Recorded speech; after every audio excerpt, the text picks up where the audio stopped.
Bonjour à tous, pour ceux qui ne me connaissent pas, je suis le pasteur David et je suis honoré, heureux de revenir ici après 2 mois.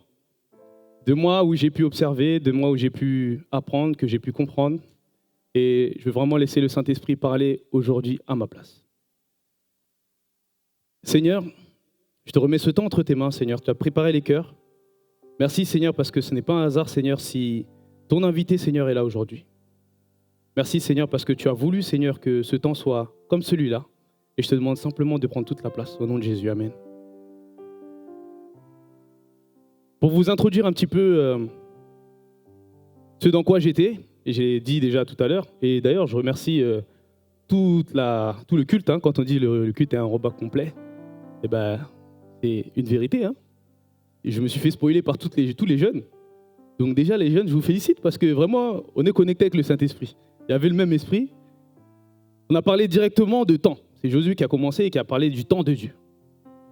Et justement, pendant ces 2 mois, je suis resté un peu en observation. Il y a une chose qui m'a marqué, c'est que, on fait tous la vie comme elle vient, la vie sous son cours, etc. Mais on ne prend pas toujours le temps de se poser et de se dire, mais qu'est-ce qui est en train de se passer? Où est-ce qu'on en est? On est dans quel temps de Dieu? Et c'est l'Ecclésiaste, en fait, en lisant l'Ecclésiaste, qui dit toujours il y a un temps pour tout, il n'y a rien de nouveau sous le soleil. Et puis je me suis mis à observer. Et je vais vous faire une petite liste comme ça de ce qui a pu me frapper. J'ai commencé à remarquer que il y a un renversement des valeurs qui est clair et net. Pas depuis aujourd'hui, pas depuis hier, mais ça fait au moins peut-être 2-3 ans que je vois ce renversement des valeurs de manière très flagrante. On a eu le mariage pour tous, je crois que c'était aux alentours de 2013-14. Et puis, on pensait que ça allait s'en finir là. Et puis, il y a eu toutes les montées des nouvelles lettres. Et puis, on a commencé à voir beaucoup de scandales d'immoralité. On a commencé à voir des scandales de pédocriminalité. On a commencé à voir des hommes politiques qui sont impliqués, des viols, des gens qui conduisent en état d'ivresse. Il y en a qui prennent 2 mois de prison, l'autre il prend 10 ans, on ne comprend pas pourquoi. Et en fait, le diable est en train de semer la confusion, est en train de prendre une place. Et j'ai envie de dire que nous, en tant que chrétiens, on a l'habitude de dire ici qu'on est des thermostats. Mais j'ai constaté qu'on était un peu des thermomètres. On prend juste la température. On est là, on voit qu'il y a la guerre qui commence à éclater en Ukraine. C'était il y a peut-être déjà 5 ans, 6 ans. Je me suis rendu compte que c'est déjà il y a 6 ans que la guerre éclate en Ukraine. Qu'il y a la guerre au Congo qui dure depuis... Après, il y a eu des guerres au Nigeria, des guerres au Burkina, il y a eu des renversements de pouvoir. Et tout ça, c'est des signes de la fin des temps. Est-ce que vous me suivez jusque-là? Et c'est quelque chose qu'on me disait souvent quand j'étais jeune et qu'on n'a pas l'habitude de répéter, mais j'aimerais dire à quelqu'un, Jésus revient bientôt. J'aimerais que tu dises à ton voisin, Jésus revient bientôt. Et je voudrais que tu ajoutes par derrière ce que les gens des années 90 avaient l'habitude de dire. Moi, quand j'étais petit, c'est ça qu'ils disaient toujours. La fin est proche. Dis à ton voisin, la fin est proche. Pourquoi je vous dis de dire ça? Ça t'a rappelé quelque chose même. La fin est proche. Nos parents disaient souvent ça, ma mère disait souvent ça. Et en fait, je me suis rendu compte, en observant pendant ces 2 mois, que, effectivement, ce discours-là, dans la bouche du chrétien, il a disparu. On ne dit plus à quelqu'un, mon frère, reprends-toi parce que la fin est proche. On est un petit peu comme si demain était acquis, que demain était à nous. Et c'est ce qu'on discutait avec Christelle. Elle me disait, je vais me faire baptiser. On a différé son baptême. Et on lui a dit, non, tant qu'il n'y a pas d'ordre, tu peux prendre un baptême, mais tu prends mal ton baptême. Et puis si Jésus était revenu, tu t'es fait baptiser, Jésus il revient et puis il dit, je ne te connais pas. Et nous, ce qu'on veut éviter, à Abel-Omière, au risque de ne pas être aimé, c'est de dire la vérité aux gens. Mais la vérité, c'est que la fin est proche. Donc je ne peux pas me laisser, je ne peux pas vous laisser, je ne peux pas nous laisser continuer à marcher dans ces temps sans avoir conscience de ce qui nous entoure. Et là, j'ai parlé du monde. J'ai parlé il y a même des scandales pharmaceutiques. On commence à voir que, le lait, il est contaminé, l'eau est contaminée, la viande est contaminée. Il y a des vaccins, finalement, ils sont efficaces, finalement, ils ne sont pas efficaces. Après, on découvre que c'était un mensonge, c'était pour faire de l'argent. Et je me suis dit, ok, il y a des scandales dans le monde qu'on constate et qu'on débat tous. Je sais qu'il y a une affaire d'une personne dont je ne dirai pas le nom qui a fait les choux gras des réseaux dernièrement. Non, il ne faut pas le dire. Pasteur, je ne veux pas lui donner du crédit. Mais je me suis dit, mince, il y a des scandales à l'extérieur que je vois, mais à l'intérieur du corps de Christ, il y a aussi des scandales. Vous avez déjà vu des... main levée comme ça? Qui a déjà vu quelques scandales passer sur les réseaux sociaux? Ceux qui n'ont pas levé la main, vous êtes des menteurs.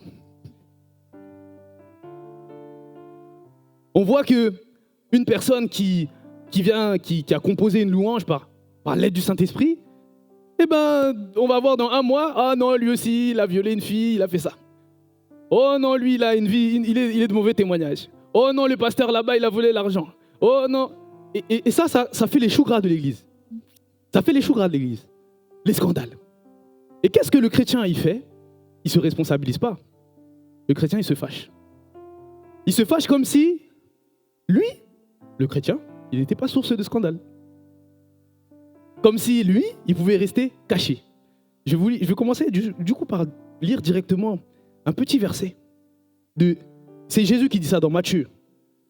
Est-ce que tu peux m'afficher ça, Kyrian, excuse-moi? Matthieu 16, au verset 3, s'il te plaît. Juste le verset 3. Il y aura de l'orage aujourd'hui, car le ciel est d'un rouge sombre. Vous savez discerner l'aspect du ciel, et vous ne pouvez pas discerner les signes des temps. Dans les signes des temps, il est dit qu'il y aura des faux prophètes.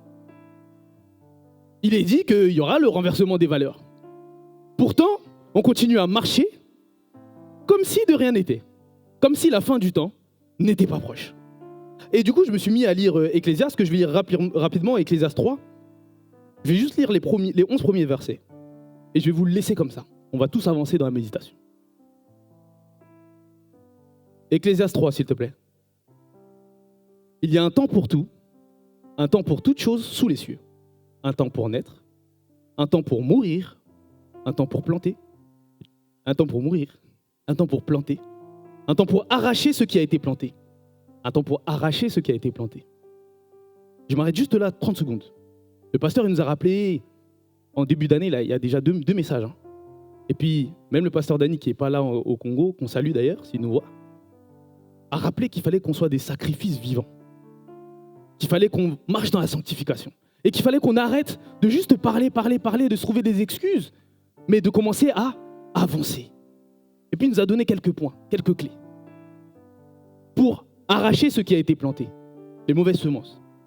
Verset 3, un temps pour tuer, un temps pour guérir, un temps pour abattre, un temps pour bâtir, un temps pour pleurer, un temps pour rire, un temps pour se lamenter et un temps pour danser, un temps pour lancer des pierres et un temps pour ramasser des pierres, un temps pour embrasser et un temps pour s'éloigner des embrassements. Jeunesse, c'est le temps de t'éloigner des embrassements.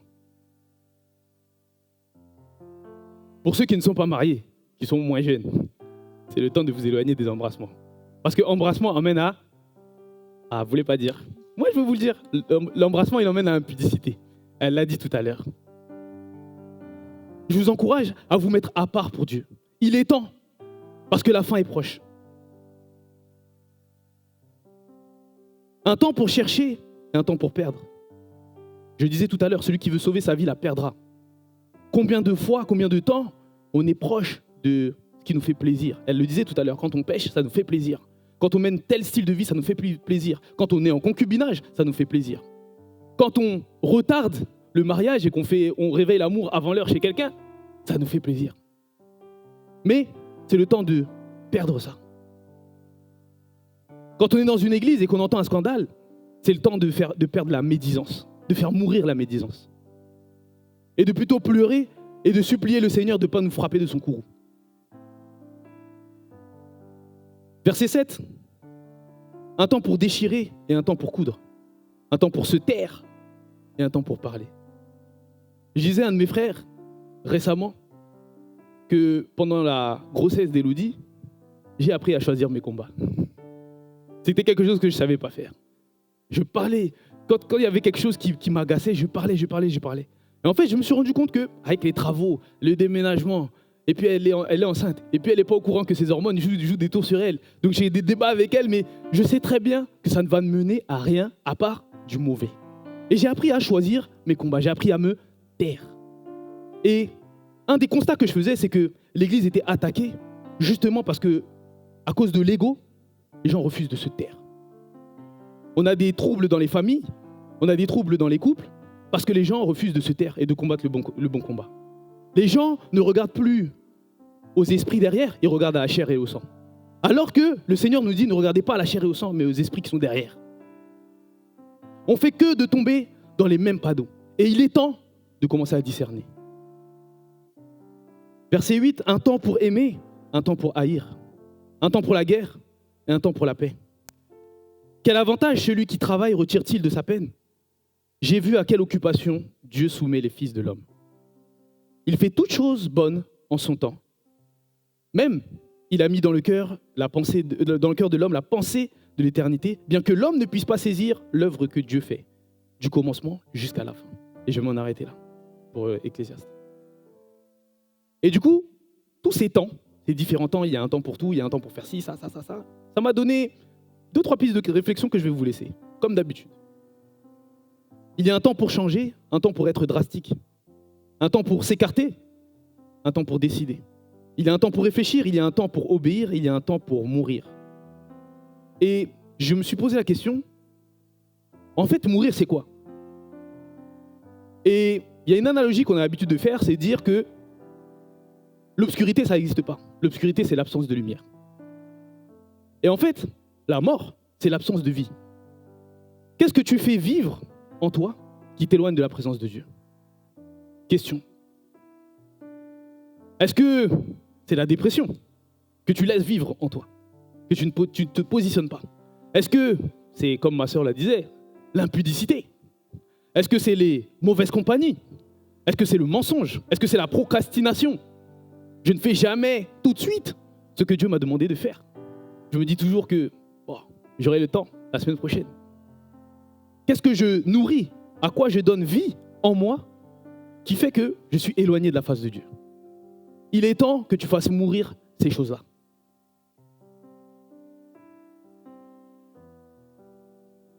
La sœur Rutel, pour ceux qui viennent le vendredi, la sœur Rutel avait abordé le temps de se préparer. Et le temps de préparation, c'est une réflexion qu'on a peu, et je vais demander à Ryan, si tu peux, Kyrian, s'il te plaît, si tu veux bien mettre 1 Timothée 4,16. Et je le disais tout à l'heure.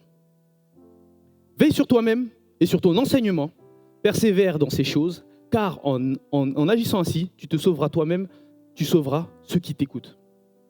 Bien-aimés, il est temps de se préparer à faire le tri. Parce qu'on est submergé d'informations, on est submergé de choses pour nous énerver, pour nous mettre en colère, pour susciter des émotions fortes chez nous. On ne sait plus qu'est-ce qui est vrai, qu'est-ce qui est faux. Un jour, on va nous dire il s'est passé ça. La semaine prochaine, je vais revenir sur Twitter. Il s'est passé autre chose. Finalement, ce n'était pas vrai. On ne sait plus quoi penser.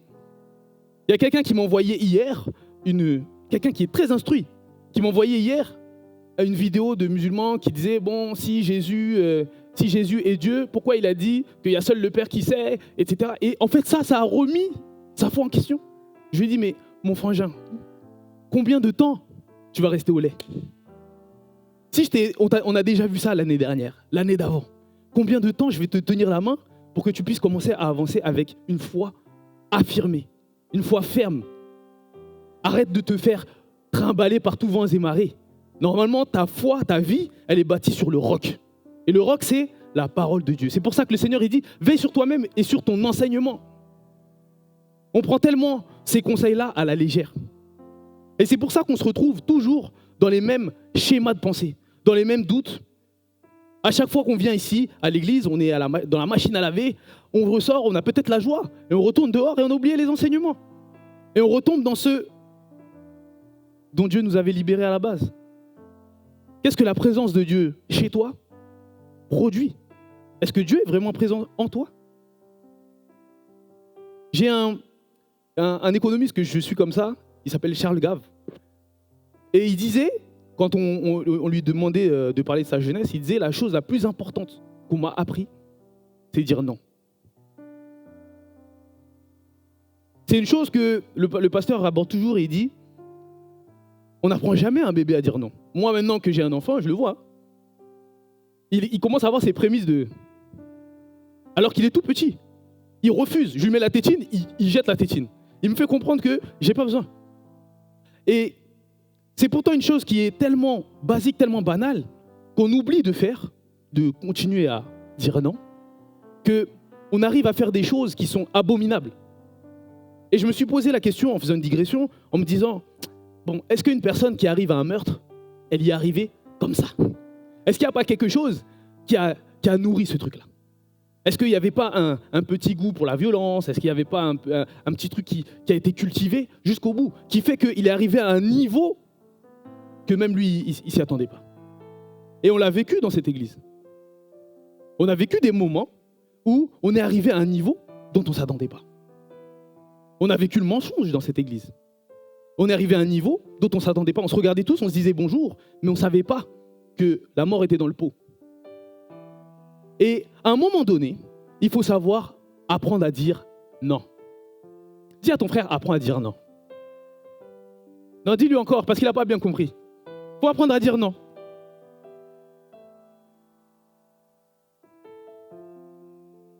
Et vous savez, on a abordé justement ce sujet il n'y a pas si longtemps que ça avec le pasteur Dany. Le prophète Balaam. Vous connaissez le prophète Balaam? Le prophète Balaam, c'est quelqu'un... Je lisais ma Bible, bon, je ne m'étais jamais vraiment penché sur son cas. Mais c'est quelqu'un qui, dans la Bible, parlait à Dieu. Je vais juste vous lire, sans qu'on... Bon, après, tu peux le projeter. Hein. Nombre 22. Dieu vint au verset 9. Dieu vint à Balaam et dit, « Qui sont ces hommes que tu as chez toi ?»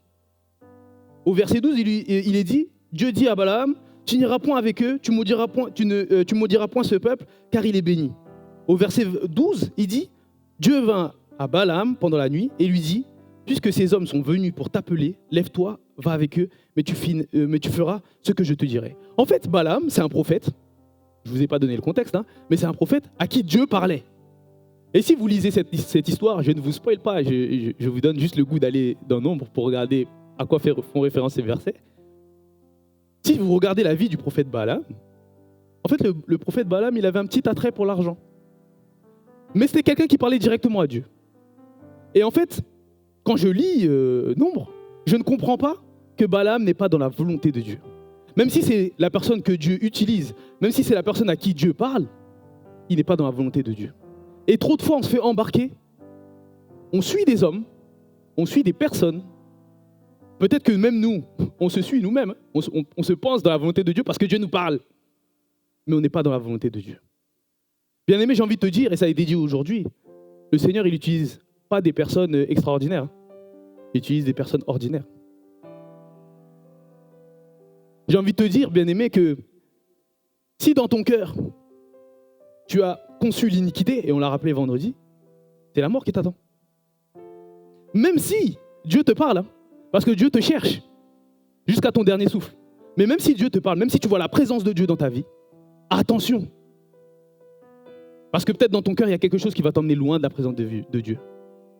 Dieu est en train de dire à Balaam, tu n'as pas le droit de maudire le peuple d'Israël. Et à la fin de l'histoire, pour contourner ce que Dieu avait dit, au lieu de maudire directement le peuple d'Israël, parce qu'on est venu vraiment plusieurs fois à la charge de Balaam, il a dit, bon, j'ai pas le droit de les maudire, mais si tu amènes des filles là, parce que ça c'est un peu leur mauvais penchant, tu leur amènes des filles, ils les tueront pas, ils vont coucher avec, ça va amener les dieux, etc., etc. Et en fait, Balaam est devenu une pierre d'achoppement pour son peuple. Et moi, ça m'a frappé. Je me suis dit, mince, je suis en train de marcher et je vois des gens qui sont à la quête de statut, qui voudraient être prophètes, par exemple. Balaam, c'est un prophète, puisqu'il parlait à Dieu. Qui voudraient être prophètes, qui voudraient être pasteurs, qui voudraient être chantres, qui voudraient être... Et en fait, dans leurs conditions, ils estiment que, bon, moi je ne suis pas concerné. Ils sont comme ce gars-là dans la parabole des talents, qui a un talent et qui ne se sent pas concerné. Alors que tout le monde aujourd'hui a le syndrome du personnage principal, eh ben, on commence à négliger les personnages secondaires. Voilà, les personnages secondaires, qu'on considère secondaires. Mais bien aimé, il n'y a pas de personnages secondaires avec Dieu. Vous êtes tous des personnages principaux. Je suis un personnage principal parce que Dieu attend de moi quelque chose. Et en fait, ça m'a ramené dans la Bible et je me suis dit, finalement, les personnes qui ont marqué ce livre, qui ont marqué cette parole, qui m'ont été données, les personnes qui ont vraiment marqué, c'est les personnes qui sont les plus simples. Elles n'ont pas marqué parce qu'elles avaient un don de guérison, parce qu'elles avaient un don de prophétie, parce qu'elles avaient un don d'interprétation des parlers en langue. Elles ont marqué par leur comportement, par leur intégrité. Parce qu'au moment de faire certains choix, elles ont fait ces choix. Abel, c'est... Qui a rappelé ça tout à l'heure? Abel, Enzo. Il parlait d'Abel qui a fait son offrande. Une offrande, c'est ce que Dieu demande. Et Abel est venu et a fait l'offrande correctement. Et il est dit qu'il a trouvé grâce aux yeux de Dieu. Caïn, qui a été négligent dans son offrande, a irrité le Seigneur. Est-ce que Abel, pour attirer les grâces de Dieu, il était là et il envoyait des prières puissantes, il disait « Non, Seigneur, descends !» Non, il ne faisait pas ça, Abel. Abel, il est allé avec sa simplicité et il a juste fait ce que Dieu lui demandait. Il a juste essayé d'être un bon témoignage. Il a été fidèle dans les petites choses. Et moi, ça m'a marqué parce que j'en ai plusieurs comme ça, des exemples de personnes qui sont simples. On a parlé justement de Esther, on a parlé de Mardoché. Esther, ce n'est pas quelqu'un qui a fait quelque chose d'extraordinaire. Par contre, au moment où il fallait se prosterner devant Aman, Mardoché est venu, il a refusé de se prosterner. Ce qui a attiré la foudre de Aman sur le peuple d'Israël. Et au moment où il a fallu commencer à prendre position, Esther, elle a hésité un peu. Elle a voulu se cacher. Mais à un moment donné, elle s'est dit non. Bon, si je dois mourir, je vais mourir. Je vais publier un jeûne de 3 jours. Je vais faire mon jeûne de 3 jours. Et le roi, par l'attitude de Esther, a décidé de rebousser chemin. A décidé d'investiguer, de voir que Aman, il a un peu fait un abus de pouvoir.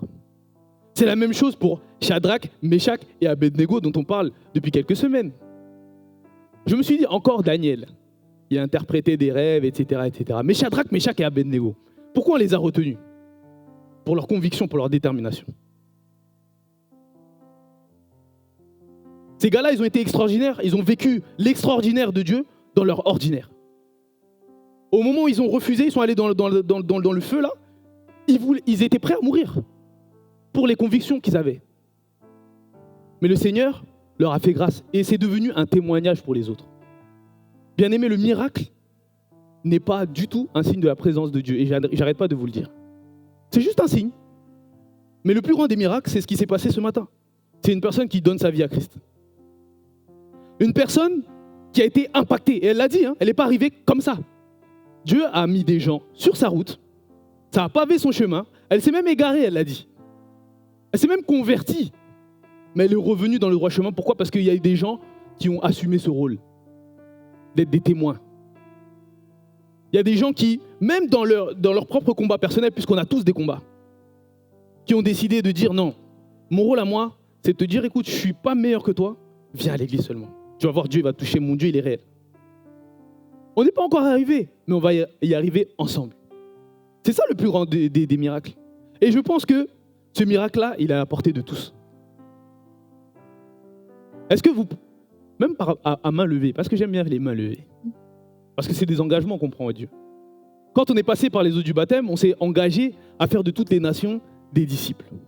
Est-ce que quelqu'un est vraiment prêt à faire la différence dans cette génération perverse?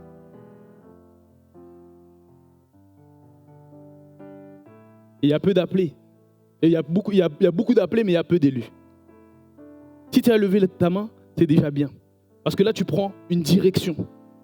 Attention, quand je pose des questions comme ça, ce n'est pas un jeu. Après tout ce que je viens de rappeler, ce n'est pas un jeu du tout. C'est justement pour que tu puisses prendre la décision aujourd'hui de faire demi-tour, comme disait maman Irène. Peut-être que tu essaies sur un chemin là et que tu ne te rappelais pas ce que je viens de dire. Et au moment où tu lèves ta main, c'est pas devant moi que tu lèves ta main. C'est un engagement que tu prends avec ton Dieu. Il est temps de démissionner. Si ton œil droit est pour toi une occasion de chute, arrache-le et jette-le loin de toi. Car il est avantageux pour toi qu'un seul de tes membres périsse, que ton corps entier ne soit jeté dans la géhenne. Matthieu 5, 29. Il est temps pour toi d'être remarquable par ton intégrité. Arrêtons de rechercher le sensationnalisme. Voilà, c'est dit. On discutait avec mes cousins là. Ils me disaient, bon, quelle fois ils nous visitent ce week-end? Ils me disaient, ah, vous êtes dans quelle église? Vous êtes dans les Korabababa? Ils faisaient un peu de blague comme ça. Et puis ils disaient, non, on croit en charisme, mais on veut savoir où est-ce qu'on a mis les pieds. Pourquoi? Parce qu'il y a beaucoup de pasteurs aujourd'hui, il y a beaucoup d'églises qui font du n'importe quoi. C'est quoi votre vision à vous? Et je lui disais, bon, je ne vais pas parler pas trop des autres. Il y a des choses des points sur lesquels je suis d'accord avec toi, mais nous, en tout cas, ce qu'on essaye. Il me disait, je suis pas trop big church, etc. Je lui dis, bon, Dieu agit comme il veut. Mais nous, notre vision, c'est connaître tes brebis. Et moi, en tant que pasteur, je ne me vois pas faire mon boulot avec les 15 personnes qu'il m'a données dans mon portefeuille qui me prennent déjà beaucoup de temps. Je ne me vois pas être pasteur et ne pas faire ce travail-là. Parce qu'en vrai, le travail du pasteur, c'est ne pas seulement d'être ici. J'ai même envie de vous dire, ici dans cette église, tout le monde peut venir ici. Mais le vrai rôle du chrétien, c'est d'impacter dehors. Et est-ce que je peux parler à quelqu'un que j'accompagne si moi-même je ne suis pas intègre? Parce que quand on parle, quand on échange les uns avec les autres, et je le disais, je suis quelqu'un qui est demandeur, mais moi-même aussi je donne mes secrets. Si dans ce que je dis, la personne elle perçoit que moi je veux lui cacher quelque chose, elle va aussi me cacher des choses. Or, le Seigneur il dit que le voile il a été ôté. À partir du moment où tu es passé dans les eaux du baptême, tu marches avec le visage découvert. Tu marches à découvert. Et trop de chrétiens aujourd'hui viennent ici dans le camp de Dieu, parce que j'appelle ici le camp de Dieu, mais ils marchent comme s'ils étaient en terrain ennemi. Donc ils commencent à se méfier du frère, ils commencent à se méfier de la sœur, ils commencent à se méfier des pasteurs. Si le pasteur il a dit ça, ah non, peut-être c'est pas ça, peut-être il veut prendre le contrôle sur ma vie. Ah non, je suis parti en vacances, je voulais pas lui dire, mais pourquoi il veut savoir? Je veux juste prier pour toi. Quand tu pars en vacances et que je viens et que je m'oppose et je te dis, mon frangin, tu m'as demandé mon conseil, je te dis un peu ce que je pense. Je pense qu'il n'est pas bon pour toi, maintenant là, parce qu'on est en train de travailler sur ce péché. Il n'est pas bon pour toi que tu ailles à Copacabana. Parce qu'à Copacabana, en ce moment, il y a le carnaval. Et que toi qui as un problème avec la chair, tu peux tomber facilement à Copacabana. C'est pas un problème, mon frère. S'il y a un problème, tu as déjà payé ton billet, je te rembourse même. Parce que ta vie, elle vaut plus que l'argent qui va être dépensé. Parce que si demain, Jésus revient et que tu es là-bas à Copacabana et que tu fais le carnaval, je ne sais pas si tu vas faire quelque chose qui glorifie Dieu. Quand tu vas en boîte de nuit, mon frère, et que tu as l'habitude d'aller en boîte de nuit, et que les gens t'identifient comme chrétien, et que je te dis, si tu as cette tentation d'aller là-bas, appelle-moi, on va discuter, ça va passer. Je me mets à ta disposition. Tu peux m'appeler à 1 heure, à 2 heures, je me mets à ta disposition, c'est juste pour sauver ton âme. Parce que mon rôle à moi, c'est sauver ton âme. C'est de veiller sur ton âme. Bien sûr, c'est l'Éternel qui convainc. Mais je pense que si vous êtes tous ici, c'est parce que vous êtes convaincus quelque part. Je pense que si vous êtes tous ici, c'est parce que vous êtes convaincus quelque part. Je pense que si vous êtes tous ici, c'est parce que vous êtes convaincus quelque part. Bien-aimé, marche avec intégrité. L'intégrité, ça scanne toute ta vie. Celui qui veut sauver sa vie, la perdra. Mais celui qui la perdra pour moi, la gagnera. Si vous voulez avoir de la vie, il faut accepter de perdre quelque chose. Peut-être que quelque chose qui te fait plaisir. Peut-être quelque chose avec lequel tu marches et que tu ne vois pas vraiment en quoi c'est mal.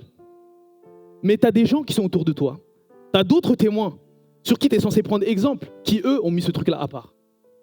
Qui se sont gardés de cette chose. Imite les bonnes personnes. Arrête d'imiter les gens qui fument des puffs. Toi-même, et je parlais avec une sœur, comme ça. de mon portefeuille et elles savent que moi, je peux tout citer. Je parlais avec une sœur et je lui disais, mais ma sœur, les mauvaises compagnies corrompent les bonnes mœurs. Mais déjà, toi, est-ce que tu es une bonne compagnie? Je pose la question à l'église. Est-ce que tu es une bonne compagnie? Moi, je me suis scanné. Je me suis scanné et je lui disais, je me suis rendu compte que sur certains aspects de ma vie, à certains endroits, ma garde, elle se baisse. Souvent, quand je suis au travail, ma garde, elle se baisse. On est là, on est sur nos ordinateurs, le temps, il passe lentement. En ce moment, j'ai rien à faire et tout. Et puis, il y a quelqu'un qui va rentrer. Bon, on va dire qu'elle a un peu de mal avec les ordis. Et puis, j'ai un collègue qui va faire une blague. Et vous connaissez votre pasteur, il sur un chéri.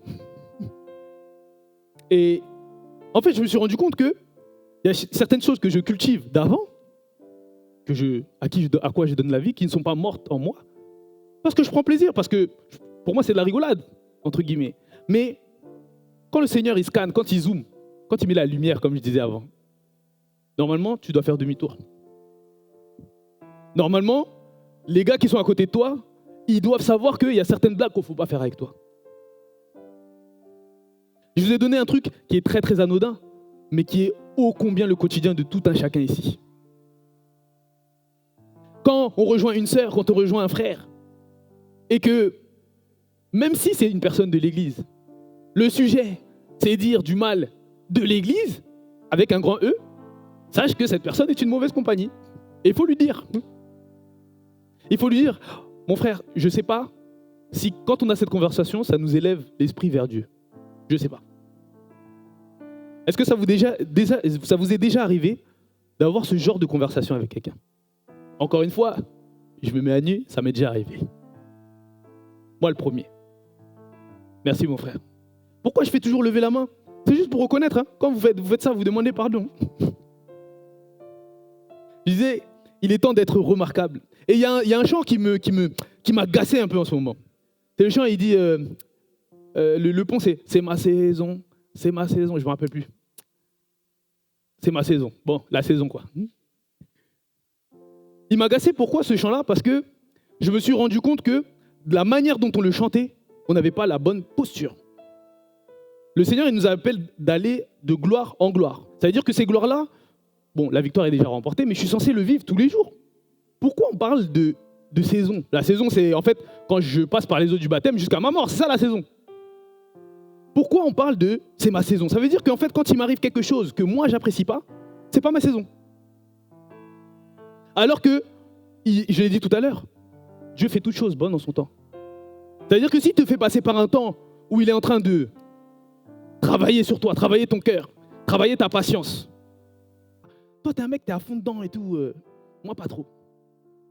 Et elle me dit, mais tu sais, de toutes les conversations qu'on a eues, celui qui est là-haut, il est grand. Je dis quoi? Elle me dit, ouais, il m'arrive, tu vois, je suis passé par dépression, je suis passé par ci, par ça, par ça, par ça. Et tu sais, au moment où j'ai été licencié, tout dans ma vie s'est débloqué. J'ai dit, waouh. Et le fait qu'elle, qui ne connaît pas Dieu, reconnaisse que c'est Dieu qui a fait ça dans sa vie, je me suis dit, waouh, gloire à Dieu. Quelle leçon.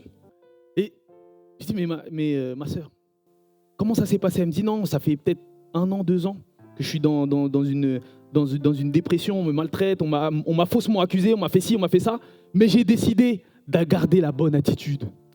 Waouh! Quelqu'un qui ne connaît pas Christ, qui me dit ça? Je me suis dit, ah, c'est le Saint-Esprit qui est en train de me parler. C'est le Saint-Esprit qui est en train de me scanner. Et il me dit de vous le dire à vous. C'est l'intégrité qui compte. Vous allez sauver les gens, pas parce que vous allez dire, c'est parce que vous allez faire. Vous n'allez pas sauver les gens en ayant des intentions. C'est quand les gens ils vont vous observer qu'ils vont vous imiter. J'ai l'habitude de dire à la jeunesse, vous êtes le seul Jésus que quelqu'un peut croiser. Dis à ton voisin, tu es le seul Jésus que quelqu'un peut croiser.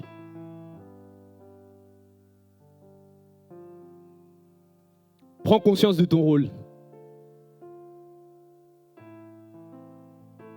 Matthieu 16, au verset 3, il dit, une génération méchante et adultère demande un miracle. Il ne lui sera donné d'autre miracle que celui de Jonas. Ah!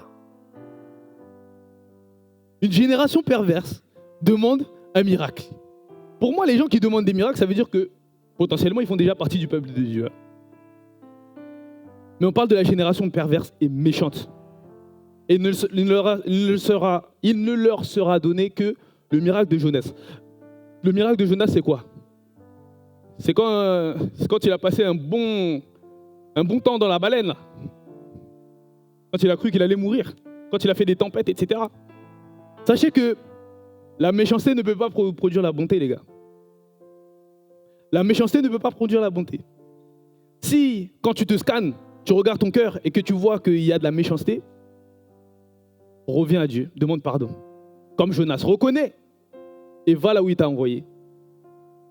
Le méchant, c'est pas seulement celui qui pêche aussi, c'est celui qui ne fait pas le bien qu'il peut faire. Et quand tu ne fais pas le bien que tu peux faire, tu pêches contre Dieu.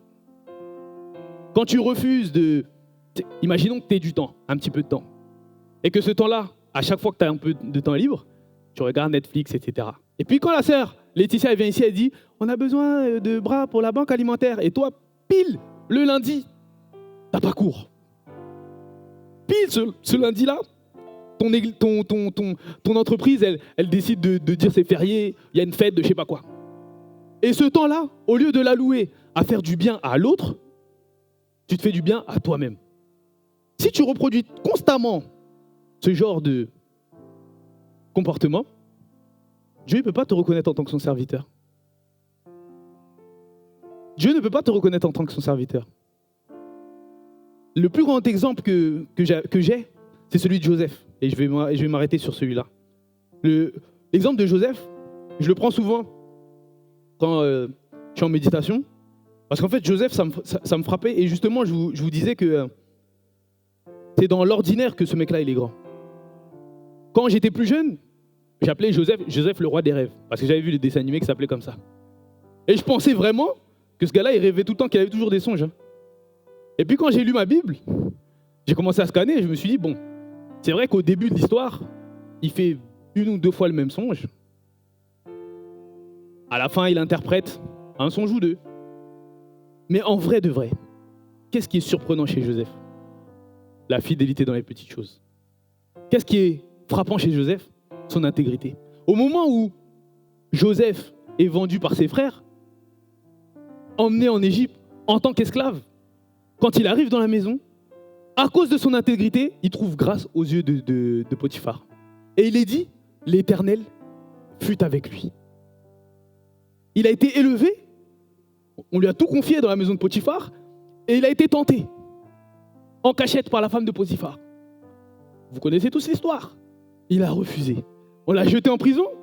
Est-ce qu'il est dit qu'il s'est énervé? Bon, je ne pense pas, puisque ce n'est pas dit. Mais il est dit quoi? Il est dit, dans la prison aussi, l'Éternel fut avec lui. Pourquoi? Parce qu'il était intègre. On lui a même confié les prisonniers. Et là où il a été impressionnant, Joseph, c'est par l'utilisation intelligente de ses connaissances. Pendant qu'il était plus jeune, Joseph, il a été enseigné de manière privilégiée. Kinan, tu fais du bruit. Il a été privilégié, Joseph. Et en fait, toutes ces connaissances, elles ont servi que des années plus tard. Mais pendant ces années-là, Joseph, il s'est préparé. Il a fait ce que Dieu lui demandait. Et le pasteur Dany disait, des fois on est à l'arrêt de bus, on s'endort et puis on va un peu plus loin. Combien de fois, nous, en tant que chrétiens, on va plus loin que ce que Dieu nous demande? Dieu t'a demandé la base. Avant de chercher les dons spirituels, cherche les fruits de l'esprit. Et je vais vous donner un secret aujourd'hui. Souvent, ces fruits de l'esprit-là, on pense que c'est des choses terrestres, parce qu'on en parle, la tempérance, la joie, la bénignité, la sagesse, l'amour, la bienveillance. On pense que c'est des choses terrestres. Mais le Seigneur te dit aujourd'hui que ces choses-là, c'est des choses d'en haut. S'il t'est dit de les rechercher, c'est parce que c'est des choses qui ne sont pas naturelles pour toi. C'est des choses d'en haut. Et on n'est pas appelé à juste faire descendre, à juste monter au ciel avec nos esprits. On est appelé à ramener le ciel sur la terre. C'est que ta volonté soit faite sur la terre comme au ciel. Tout pareil. Ça veut dire que moi, si je suis quelqu'un de sage, si je suis quelqu'un de bienveillant, je suis forcément extraordinaire. Pour celui qui me connaît, je suis forcément extraordinaire. Et je vais vous le dire, sans prétention aucune. Dans mes amis, Bon, on me voit certains fruits de la chair, comme la moquerie et tout ça. Mais on me reconnaît quand même comme quelqu'un qui est intègre. On me reconnaît comme quelqu'un qui a dit depuis 2000 moi, je ne joue pas avec les femmes. Moi, je ne fais pas comme ci. Moi, je ne fais pas comme ça. Et j'ai tenu mon engagement. Et aujourd'hui, quand ils me voient marié, il y en a certains qui disent, parce que toi, tu l'as fait, ça veut dire que c'est possible. Je n'ai pas été un exemple parce qu'un jour, je suis venu et que j'ai dit, mon frérot, j'ai une parole de connaissance pour toi. Ça n'a jamais impacté. J'ai pas été un exemple parce qu'un jour, j'ai prié pour quelqu'un et puis il a été guéri. Il avait mal à la tête, j'ai prié, on a prié ensemble et puis il a été guéri. Est-ce que ça l'a amené à Dieu? Non. Il m'a observé. Il a regardé mon comportement. Et c'est mon comportement, c'est le témoignage de ma vie qui a amené quelques personnes à Christ. Est-ce que dans ta vie, ton témoignage emmène des gens à Christ? Si ce n'est pas le cas, pose-toi des questions. Et si ce truc-là, c'est un truc qui est passé, c'est-à-dire ça fait longtemps que tu n'as pas emmené des gens à Christ, pose-toi des questions. C'est dit, hein, Joseph, c'est depuis qu'il est petit qu'il est intègre. Jusqu'à la fin, il est resté intègre.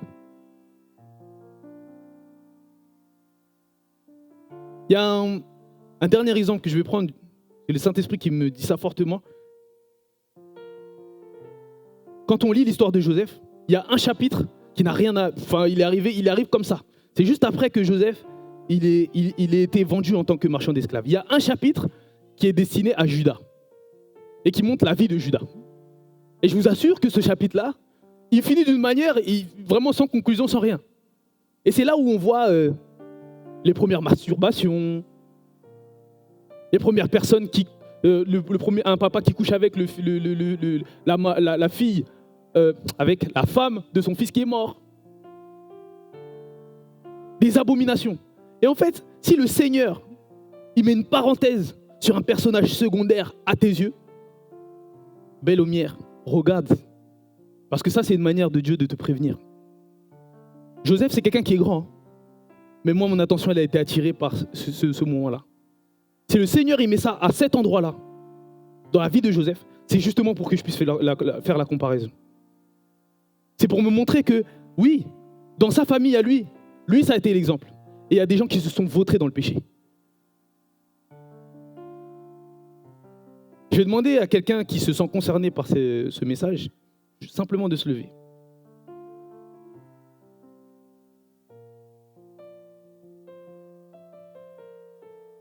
Ecclésiaste 5, au verset 1, me dit « Ne te presse pas d'ouvrir la bouche, que ton cœur ne se hâte pas d'exprimer une parole devant Dieu, car Dieu au ciel et toi sur la terre, que tes paroles soient donc peu nombreuses. Car si les songes naissent de la multitude des occupations, la voix de l'insensé se fait entendre dans la multitude des paroles. Lorsque tu as fait vœu à Dieu, ne tarde pas à l'accomplir, car il n'aime pas les insensés. Accomplis le vœu que tu as fait à Dieu. » Le verset 4 nous dit « Mieux vaut pour toi ne point faire de vœu que d'en faire un et de ne pas l'accomplir. Ne permets pas à ta bouche de faire pécher ta chair. Ne dis pas en présence de l'envoyé de Dieu, c'est une inadvertance. J'ai pas fait exprès, je suis tombé. Pourquoi Dieu s'irriterait-il de tes paroles et détruirait-il l'ouvrage de tes mains? Car s'il y a de la vanité dans la multitude des songes, il y en a aussi beaucoup dans des paroles. C'est pourquoi crains Dieu. » Belle-Lumière, je t'appelle à craindre Dieu. Mon frère, ma sœur qui est invité, je t'appelle à craindre Dieu. Je t'appelle à accepter Dieu. Ma sœur Christelle parlait de la prière du salut. On va appeler ça aussi aujourd'hui une prière d'engagement. C'est pour ça que je laisse du temps. C'est pour que chacun puisse se scanner lui-même. Qu'on soit tous concentrés. Des enfants aux parents. À ceux à qui on a donné des enfants, on est censé les éduquer dans la voie droite. Quand on vient à l'église, on ne peut pas laisser des enfants être sur TikTok, sur trucs, etc. Non. On doit être différent de la génération, dans cette génération perverse. On ne doit pas laisser d'autres choses influencer que la présence de Dieu. On ne peut pas faire rentrer le monde dans la présence de Dieu. Et aujourd'hui, tu dois refuser, parce que tu t'es levé, tu dois refuser que le monde entre en toi. Je vais te laisser juste fermer les yeux, lever les mains au ciel. et prendre un temps de recueillement.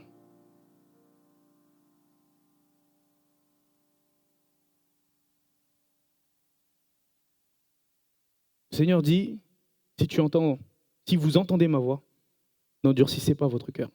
Ces paroles n'ont pas été dites pour juger qui que ce soit, simplement pour se repentir. Une opportunité pour te repentir. Et alors que tu vas commencer à ouvrir la bouche et faire un vœu à Dieu de marcher avec intégrité.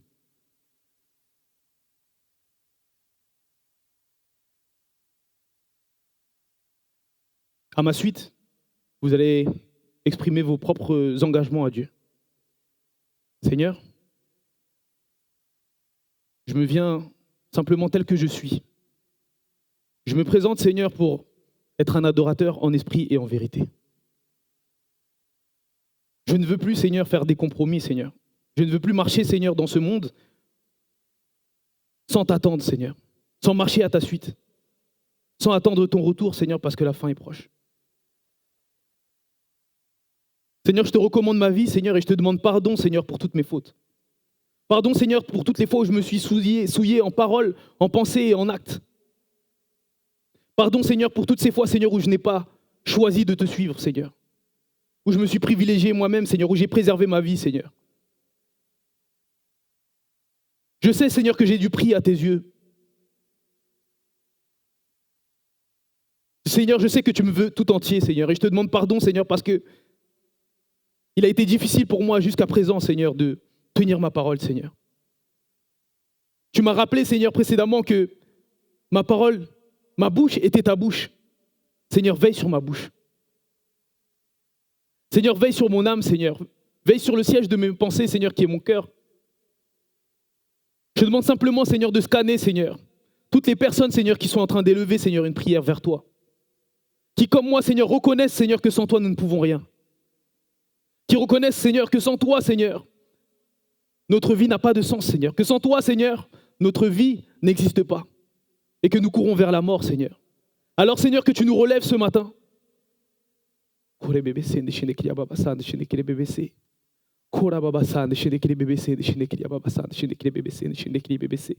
Seigneur, alors que tu parles, Seigneur, à quelqu'un qui ne te connaît pas. Alors que tu parles à quelqu'un qui se demande pourquoi il est venu même ici, Seigneur. Cette personne a pleuré, elle ne sait pas pourquoi elle a pleuré. Seigneur, tu touches son cœur. Qu'aujourd'hui, Seigneur, tu puisses aussi incliner, Seigneur, comme tu l'as fait pour Pharaon, incliner le cœur de cette personne. Qu'elle puisse, Seigneur, décider de marcher à ta suite, Seigneur, et que nous puissions vivre encore une fois, Seigneur, un miracle, Seigneur. Le miracle que tu veux de nous, c'est d'emmener une personne, Seigneur, à te reconnaître.